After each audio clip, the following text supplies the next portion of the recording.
ఈ వాక్యం యేసుక్రీస్తు నామములో అడుగుతున్నాం. మీరు పామ్ సండేలో చెప్పబడిన వాక్యం విన్నారు. ఎటువంటి రకంగా దానియేలు ఉండేవాడు, దానియేలుతో పాటు ఉన్న వాళ్ళు ఎలా ఉండేవారో వాళ్ళందరూ రాజు వద్దకు పిలువబడ్డారు. తర్వాత దానియేలు వాళ్ళు పెట్టిన ఆహారంను తినడానికి వ్యతిరేకించాడు. వాక్యం విన్నాం మనం. ఆయన దేవుని వాక్యంపై నిలిచేవాడని మీ అందరికీ తెలుసు. రుచి వెనుక పడలేదని శరీరాశలను కంట్రోల్ చేసుకున్నాడు. ఎలాగైతే శరీరాశలను చంపుకున్నాడో మరియు దేవునిలో నడవడం మొదలుపెట్టాడు. బైబిల్ ఆమేన్.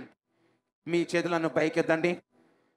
ఈ 5 నిమిషాలు మనం ఏం చేయవద్దు, ఎవరు ప్రార్థించవద్దు. ప్రభువు నన్ను ఆస్వాదించి నన్ను స్వస్థతపరచని మీరు జ్ఞాపకం చేసుకోండి. మీ దగ్గర ఏదైతే ఉందో అందుకోసం ప్రభువుకు థ్యాంక్స్ చెప్పండి.